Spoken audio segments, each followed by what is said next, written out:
boy, was I proven wrong by the end of this chapter of One Piece, chapter 970. The reason why I was so worried that Oda was going to skip this fight with Oden and Kaido, because the way the pacing was going to set itself up, it looked like the execution had already taken place after I read last chapter. Now, with 970, we get the fight between Oden and Kaido.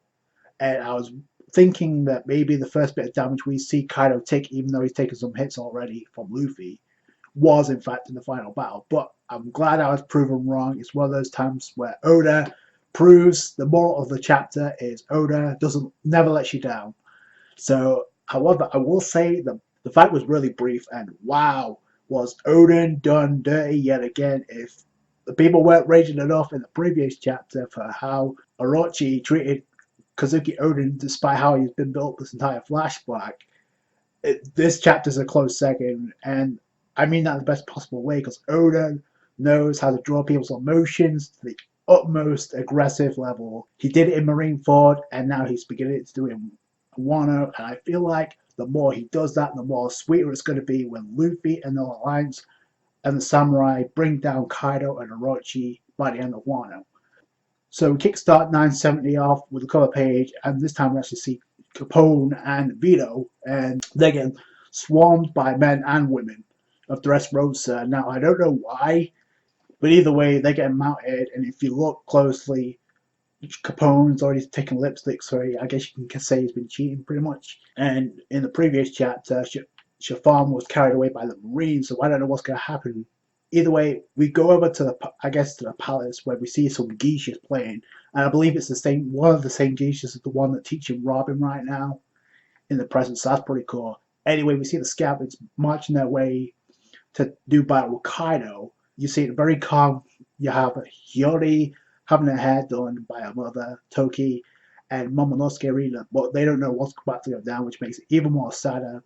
You see the snow falling, and then you see the scabbards making their way, and they're already greeted by Kaido in his dragon form. So, and this is like one of the big talking points of the chapter. I can guarantee it, because Oden's like, why are you here? We didn't anticipate you being here in front of us. We were looking to bring the fight to you. Kaido reveals like there might as well have been a spy in your palace. Well, right there, Kaido teasing there's a spy.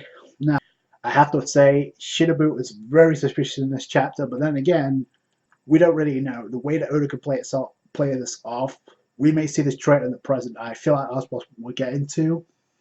Either way, I forgot to mention in the previous chapter, we actually see Denjiro, and this time he's got a scar. And it also confirms the fact that it's not Koshiro. He may be a relative, but it cannot be Koshiro because he has a scar, and we know Koshiro in the present does not. So anyone been thinking Zoro's master's going to make an appearance on Wano? No. And Kaido mocking Oda, if you stay true, like, you're just like Roger and Whitebeard. You're strong, but you tend to care for the weak. That soft-heartedness is going to get the better of you. Oden draws his sword, and the battle begins. You got the Beast Pirates, the father pretty much, staring down the samurai. Oden charges, takes down the father. The Beast Pirates are kind of like, we outnumber them, so it should be a problem. The samurai, though, they overpower them, so it's not about numbers. Here, you see an awesome panel of the 9 scabbards doing their thing. Okiku, look, that's the most ferocious I've ever seen Okiku.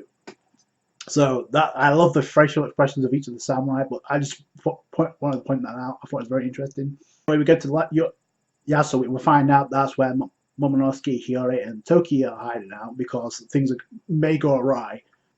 Yasui says, Lady Toki, you must prepare for the worst if Oden's beaten. And Toki, with this calm expression, like she's not worried. There's some things that need to be explained with Toki. Anyway, we get back to the battle, and Oden is one of the Beast Pirates. That could be Sheepheb-sama, but either way, he gets done in. But out of nowhere, in comes Shinobu, the fit version, not the current version. And what's interesting is so was she a servant to Sukiyaki? You just see a panel when Shinobu was actually little, so that would make sense if she was a personal assistant for Sukiyaki. So she's assistant Oden.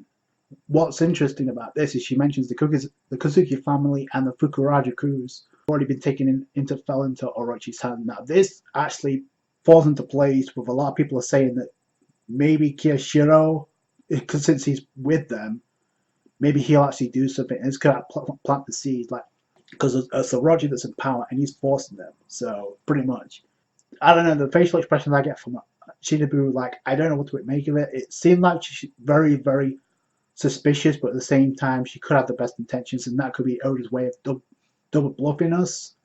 And Raizo says, "You did not choose the easiest path. Let me join you." They join the battle. Raizo gets trampled on, and it's pretty clear that's Queen, because if you notice, Queen has the ponytail, and then you see Raizo just getting blitzed. You see Kaido firing off fire breath, multiple fire breaths, by the way. He pulls like Oden Nitoryu, the slash that gets Kaido the scar. We finally see it. He doesn't take his head off, but boy, he gets Kaido a big damage. We knew it was coming, but man, that whole panel was epic. Yeah, the Togan Tutsuko, that was an epic panel. You got like the Beast Pirate freaking out. Kaido looks like he's done, but instead of finishing off, which he should have done, and this is where Oden gets played dirty, hardcore, because we have one of the Beast Pirates appears to be holding Momonosuke captive, and Oden's distracted by this. Meanwhile, Kaido reverts back into Oni form and just nails the hell out of Oden. Like, that was just a distraction to get Oden's attention, to prevent him from finishing Kaido off. The old hag of the Kurozumi clan, Higurashi, you pulled the appearance of Momonosuke to distract Oden. And I don't know how Oden didn't see this coming. Boy, did he get done dirty. And Kaido used this opportunity to KO him. And at the same time, you have Shutamaru, Ajirodoshi. He gets stabbed. It looks like by King, because you see the silhouettes. So King and Queen have a play in this. After that, it cuts off to gets interesting, because we see the Udon forest has caught fire for 5 days before it rained. So 5 days has passed since that battle. We see some of the scabbards like Kinemon, Kanjuro, and Raizo. They're being chained up. They're at the old bathhouse. We saw this with Yasui. That's where he got executed. The prison house where Law was being detained as well. So after they capture this, that Oden Daimyo of Kuri and his 9 subordinates were in the capital, incarcerated at the Flower Capital, awaiting their sentence. And what's interesting is you have Shinobu, who was clearly fighting with Oden, and previously, and now walking around the Flower Capital like nothing happened. And here, and Oden's like, I don't know this woman. She doesn't work for me. So, and we do get to see Shinobu like in a panel, like on the verge of death. It's like Daikanoichi. So I don't know. Did she abandon them, or what happened? Something really messed up went down. And I feel like this is going to have ramifications in the present, which is why I would have cut from it.